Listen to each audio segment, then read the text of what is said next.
We're still a country in crisis. The pandemic has affected more than 3 million Americans.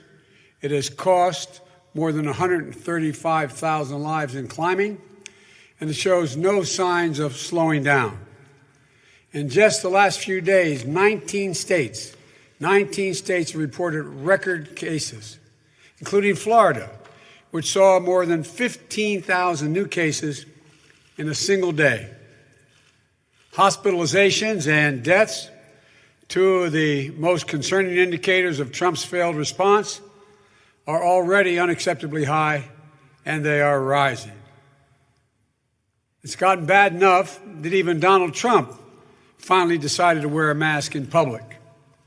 I'm glad he made the shift, but Mr. President, it's not enough. We won't be able to turn the corner and get American people back to work safely without presidential leadership. Mr. President, open everything now isn't a strategy for success. It's barely a slogan. Quit pushing the false choice between protecting our health and protecting our economy. All it does is endanger our recovery on both fronts. Mr. President, please listen to your public health experts instead of denigrating them.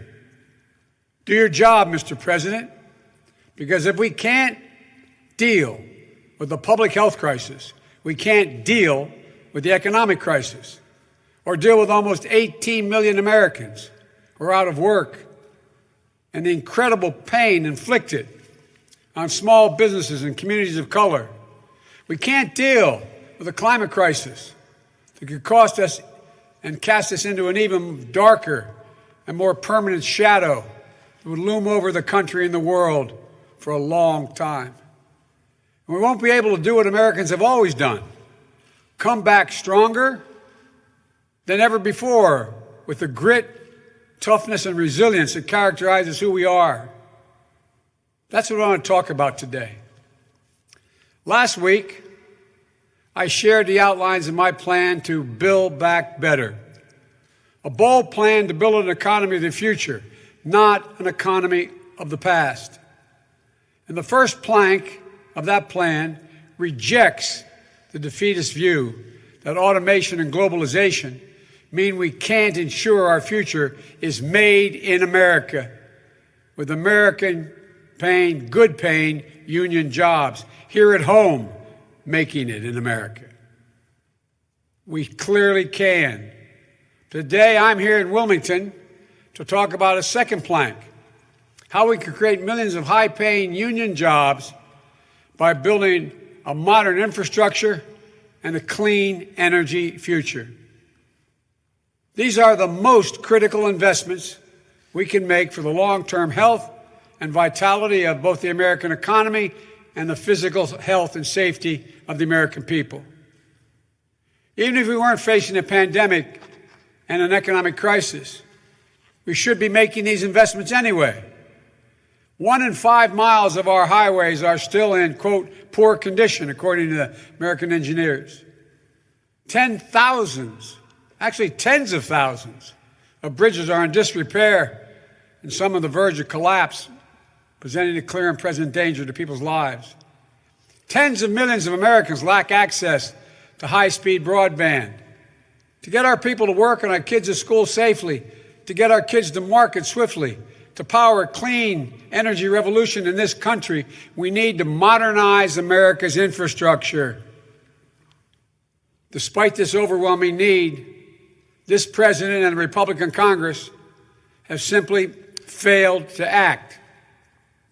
There's no other way of saying it. To continue to break the promises they've made to the American people. Donald Trump promised a big infrastructure bill when he ran in 2016. He promised it again in 2017, and then in 2018, and again in 2019. And now he's promising one again. Seems like every few weeks, when he needs a distraction from the latest charges of corruption in his staff or the conviction of high-ranking members of administration and political apparatus, the White House announces, quote, it's Infrastructure Week. How many times have you heard him say that? But he's never delivered. He's never really even tried. Well, I know how to get it done. In 2009, President Obama and I inherited an economy in free fall, and we prevented another Great Depression. We enacted the largest infrastructure plan since President Eisenhower's interstate highway system, not only creating good-paying jobs, but improving the safety and security of people on our roads. We made the largest investment in clean energy in history of the United States of America, $90 billion. And it put us on a path toward a thriving, clean energy economy, powering new economic growth, and reducing energy cost. Here we are now with an economy in crisis, but with an incredible opportunity, not just to build back to where we were before, but better, stronger, more resilient, and more prepared for the challenges that lie ahead. And there's no more consequential challenge that we must meet in the next decade than the onrushing climate crisis. Left unchecked, it is literally an existential threat to the health of our planet and to our very survival. That's not up for dispute, Mr. President. When Donald Trump thinks about climate change, the only word he can muster is hoax. When I think about climate change, the word I think of is jobs. Good paying, union jobs that have put Americans to work, making the air cleaner for our kids to breathe, restoring our crumbling roads and bridges and ports, making it faster, cheaper, and cleaner to transport American-made goods all across the country and around the world. Jobs. Jobs to build and install a network of 500,000 charging stations along our existing and new highways that we build across this country, which not only will help America and the American automobile industry lead the world in manufacturing with electric vehicles, it will also save Americans billions of dollars over time in the cost of gasoline for their vehicles. Jobs that lay the lines for the second great railroad revolution, which will not only slash pollution, will slash commute times and open up investment in areas connected to metropolitan centers for the first time. When Donald Trump thinks about renewable energy, he sees windmills somehow causing cancer. When I think about these windmills, I see American manufacturing, American workers racing to dominate the global market. I see the steel that will be needed for those windmill platforms, towers, and ladders that can be made in small manufacturers like the McGregor Industries. I was up in Scranton last week. I see the union-trained and certified men and women who will manufacture and install it all. I see the ports that will come back to life, the longshoremen, the shipbuilders, the communities they support. When Donald Trump talks about improving efficiency by retrofitting lighting systems with LED bulbs, remember what he said? He said he doesn't like LED because, quote, the light's no good. I always look orange, end of quote. The light's no good. I always look orange. When I think about energy retrofitting for lighting, I see the incredible projects like the one right here in the Chase Center. I see small businesses like Preferred Electric that design and install award-winning energy conservation measures, reduce consumption of electricity, and save businesses hundreds of thousands of dollars in energy costs per year. I see master electricians and union workers who went through union apprenticeships, who start off good wages and quality benefits that only grow from there. These investments are a win-win-win for this country, creating jobs, cutting energy costs, protecting our climate. That's why today I'm releasing my plan to mobilize millions of jobs by building sustainable infrastructure and an equitable clean energy future. In my first 4 years, we're going to give 4 million buildings all across this country the same energy makeover that you get here at Chase, the Chase Center. It's going to create at least 1 million jobs in construction, engineering, and manufacturing in order to get it done. It's going to make the places where we work, we live, we learn, healthier, improving indoor air quality and water quality. It's going to save tens of billions of dollars in energy cost over time. That's all real. We're not just going to focus on commercial spaces, though. We're going to give direct support to help families do the same thing for their homes. We're going to offer cash rebates and low-cost financing to upgrade energy and efficient appliances and windows, improvements that will cut their monthly energy bills and over time save them thousands of dollars a year.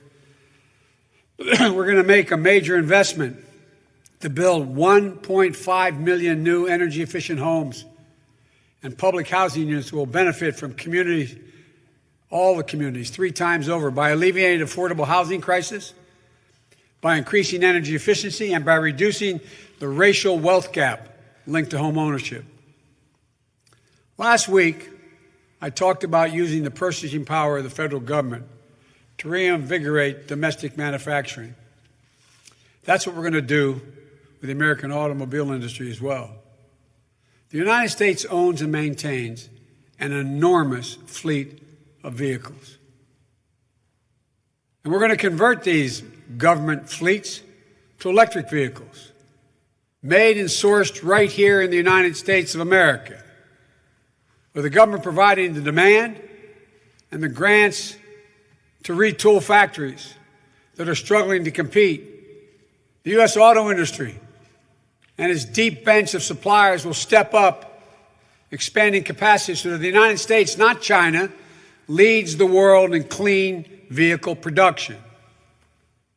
We're going to make it easier for American consumers to switch to electric vehicles as well, not only by building 500,000 charging stations, but by offering rebates and incentives to swap older fuel-efficient vehicles for new, clean, made-in-America vehicles, saving hundreds of billions of barrels, millions of barrels of oil on an annual basis. Together, this will mean 1 million new, good-paying jobs in the automobile industry, its supply chain, and the associated infrastructure needed to get it done. We also know that transforming the American electrical sector to produce power without producing carbon pollution and electrifying an increased share of our economy will be the greatest spurring of job creation and economic competitiveness in the 21st century. That's why we're going to achieve a carbon pollution-free electric sector by the year 2035. We need to get to work on it right away. We'll need the scientists at the national labs, the land-grant universities, the HBCUs, to improve and innovate technologies needed to generate, store, and transmit this clean energy. We need the engineers to design them, the workers to manufacture them. We need iron workers and welders to install them. We'll become the world's largest exporter of these technologies, creating even more jobs. We know how to do this. Our administration rescued the auto industry and helped it retool, made solar energy the same cost as traditional energy, weatherized more than 1 million homes, and we'll do it again, but this time bigger and faster and smarter. And as we do this work, we need to be mindful of the historical wrongs and the damage that American industries have done in the 20th century, inflicting environmental harm on the poor and vulnerable communities, so often black and brown and Native American communities. Polluted air, polluted water, toxins raining down from communities that bore the environmental and health burdens but shared none of the profits. Growing up, breathing that in every day, it's poison. And it's partly why there are such incredible rates of childhood asthma in black and brown communities? Why black Americans are almost 3 times more likely to die of asthma-related causes than white Americans. It's Cancer Alley in St. James Parish in Louisiana. That's the cancer-causing clusters along Route 9 right here in Delaware. And that's why today I'm also releasing a State of the Environment Justice policies that build on my existing plan. This is an area of incredible opportunity for economic growth for our country, but we have to make sure that the first people who benefit from this are the people who were most basically hurt by it historically in the last century by the structural disparities that exist. I'm setting a goal to make sure that these frontline and fence line communities, whether in rural places or center cities, receive 40% of the benefit from the investments we're making in housing, in pollution reduction, in workforce development, in transportation, across the board. And we're also going to create jobs for people by cleaning up the environmental hazards that have now been abandoned. You saw the front page of the Times 2 days ago. All these places that are going bankrupt, except for the benefit that's going millions and millions of dollars going to the CEOs. More than 250,000 jobs right away to do things like plugging millions of abandoned oil and gas wells that exist all across the country, posing daily threats to the health and safety of our communities. We're going to hold accountable those CEOs and corporations that benefit from decades of subsidies, then just walked away from their responsibilities to these communities, leaving the wells to leak, pollutants to continue to spew, greenhouse gases flowing into the air and the water. We're not only going to repeal those subsidies, we're going to go after those golden parachutes the CEOs gave themselves before declaring bankruptcy, to make sure that workers receive the benefits and retirement they were promised. Let's create new markets for our family farmers and our ranchers, a new modern-day civilian climate corps to heal our public lands, to make us less vulnerable to wildfires and floods. Look, these aren't pie-in-the-sky dreams.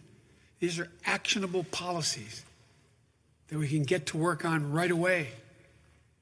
We can live up to our responsibilities, meet the challenges of a world at risk of a climate catastrophe, build more climate-resilient communities, put millions of skilled workers on the job, and make life markedly better and safer for the American people all at once and benefit the world in the process. The alternative? Continue to ignore the facts, deny reality, focus only on technology of the last century instead of inventing the technology that will define this century. It's just plain un-American not to. This is all that Donald Trump and the Republicans offer. Backward-looking policies that will harm the environment, make communities less healthy, hold back economic promise, while other countries race ahead. It's a mindset that doesn't have any faith in the capacity of the American people to compete, to innovate, and to win. It's never been a good bet to bet against the American people. And when you do, it will exact a deadly cost. I know better. I know you do as well. I know what the American people are capable of. I know what American workers can accomplish when given the room to run. I know the climate change is a challenge that's going to define our American future. I know meeting the challenge will be a once-in-a-lifetime opportunity to jolt new life into our economy, strengthen our global leadership, protect our planet for future generations. And if I have the honor of being elected president, we're not just going to tinker around the edges. We're going to make historic investments that will seize the opportunity and meet this moment in history. We're going to get to work delivering results right away on day one. We're going to reverse Trump's rollbacks of 100 public health and environmental rules, and then forge a path to greater ambition. We're going to get back into the Paris Agreement, back into the business of leading the world. We're going to lock in progress that no future president can roll back or undercut to take us backward again. Science requires a timetable for measuring progress on climate that isn't 3 decades or even 2. Science tells us we have 9 years before the damage is irreversible. So my timetable results is in my first 4 years as president. The jobs we'll create, the investments we'll make, and the irreversible steps we'll take to mitigate and adapt to the climate change and put our nation on the road to net zero emissions no later than 2050. So let's not waste any more time. Let's get to work now. Now. Thank you.